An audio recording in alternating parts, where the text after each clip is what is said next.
8 फरवरी। पाठ पहला। राजाओं का पहला ग्रंथ अध्याय 8 पद संख्या 22 से 23। इसके बाद सुलेमान इस्राएल के समस्त समुदाय के सम्मुख ईश्वर की वेदी के सामने खड़ा हो गया और आकाश की ओर हाथ उठाकर बोला, प्रभु इस्राएल के ईश्वर, ना तो ऊपर स्वर्ग में और ना नीचे पृथ्वी पर तेरे सदृश कोई ईश्वर है। तू विधान बनाए रखता है और अपने सेवकों पर दया दृष्टि करता है, जो निष्कपट हृदय से तेरे मार्ग पर चलते हैं। क्या ये संभव है कि ईश्वर सचमुच पृथ्वी पर मनुष्यों के साथ निवास करे? आकाश तथा समस्त ब्रह्मांड में भी तू नहीं समा सकता, तो इस मंदिर की क्या जिसे मैंने तेरे लिए बनवाया है। प्रभु मेरे ईश्वर, अपने सेवक की प्रार्थना तथा अनुनय पर ध्यान दे। आज अपने सेवक की पुकार तथा विनती सुनने की कृपा कर। तेरी कृपा दृष्टि दिन रात इस मंदिर पर बनी रहे, इस स्थान पर जिसके विषय में तूने कहा कि मेरा नाम यहाँ विद्यमान रहेगा। तेरा सेवक यहाँ जो प्रार्थना करेगा उसे सुनने की कृपा कर। जब इस स्थान पर तेरा सेवक और इस्राएल की समस्त प्रजा प्रार्थना करेगी, तो उनका निवेदन स्वीकार करने की कृपा कर। तू अपने स्वर्गिक निवास स्थान से उनकी प्रार्थना सुन और उन्हें क्षमा प्रदान कर। ये प्रभु की वाणी। ईश्वर को धन्यवाद। भजन अनुवाक्य। विषव मंडल के प्रभु, कितना रमणीय है तेरा मंदिर। प्रभु का प्रांगण देखने के लिए मेरी आत्मा तरसती रहती है। मैं उल्लास के साथ तन मन से जीवंत ईश्वर का स्तुति गान करता हूँ। अनुवाक्य। विश्व मंडल के प्रभु, कितना रमणीय है तेरा मंदिर। गौरैया को बसेरा मिल जाता है, अबाबिल को अपने बच्चों के लिए घोंसला। विश्व मंडल के प्रभु, मेरे राजा, मेरे ईश्वर, मुझे तेरी वेदियाँ प्रिय है। अनुवाक्य। विश्व मंडल के प्रभु, कितना रमणीय है तेरा मंदिर। तेरे मंदिर में रहने वाले धन्य हैं, वे निरंतर तेरा स्तुति गान करते हैं। अनुवाक्य। विश्व मंडल के प्रभु, कितना रमणीय है तेरा मंदिर।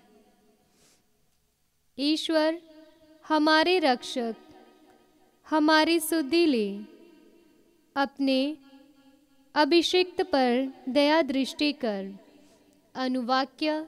विश्व मंडल के प्रभु, कितना रमणीय है तेरा मंदिर। 1000 दिनों तक और कहीं रहने की अपेक्षा एक दिन तेरे प्रांगण में बिताना अच्छा है। दुष्टों के शिविरों में रहने की अपेक्षा ईश्वर के मंदिर की सीढ़ियों पर खड़ा होना अच्छा है। अनुवाक्य। विश्व मंडल के प्रभु, कितना रमणीय है तेरा मंदिर। संत मरकुस द्वारा रचित सुसमाचार अध्याय 7 पद संख्या 1 से 13 तक। फरीसी और यरूशलेम से आए हुए कई शास्त्री ईसा के पास इकट्ठे हो गए। वे यह देख रहे थे कि उनके शिष्य अशुद्ध यानी बिना धोए हाथों से रोटी खा रहे हैं। पुरखों की परंपरा के अनुसार फरीसी और सभी यहूदी बिना हाथ धोए भोजन नहीं करते। बाजार से लौटकर वे अपने ऊपर पानी छिड़के बिना भोजन नहीं करते और अन्य बहुत से परंपरागत रिवाजों का पालन करते हैं,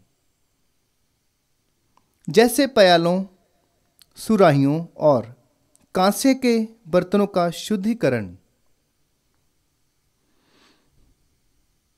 इसलिए फरीसियों और शास्त्रियों ने ईसा से पूछा, आपके शिष्य पुरखों की परंपरा के अनुसार क्यों नहीं चलते? वे क्यों अशुद्ध हाथों से रोटी खाते हैं? ईसा ने उत्तर दिया, इस्यास ने तुम ढोंगियों के विषय में ठीक ही भविष्यवाणी की है, जैसा कि लिखा है, ये लोग मुख से मेरा आदर करते हैं, परंतु इनका हृदय मुझसे दूर है। वे व्यर्थ ही मेरी पूजा करते हैं और ये जो शिक्षा देते हैं वह मनुष्यों के बनाए हुए नियम मात्र। तुम लोग मनुष्यों की चलाई हुई परंपरा बनाए रखने के लिए ईश्वर की आज्ञा को टालते हो।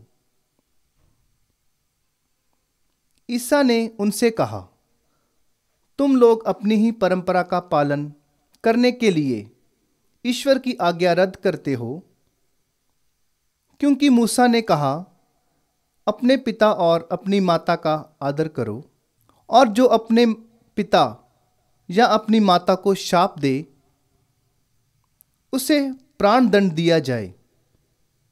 परंतु तुम लोग यह मानते हो कि यदि कोई अपने पिता या अपनी माता से कहे, आपको मुझसे जो लाभ हो सकता था वह कुर्बान अर्थात ईश्वर को अर्पित है, तो उस समय से वह अपने पिता या अपनी माता के लिए नहीं कर सकता है।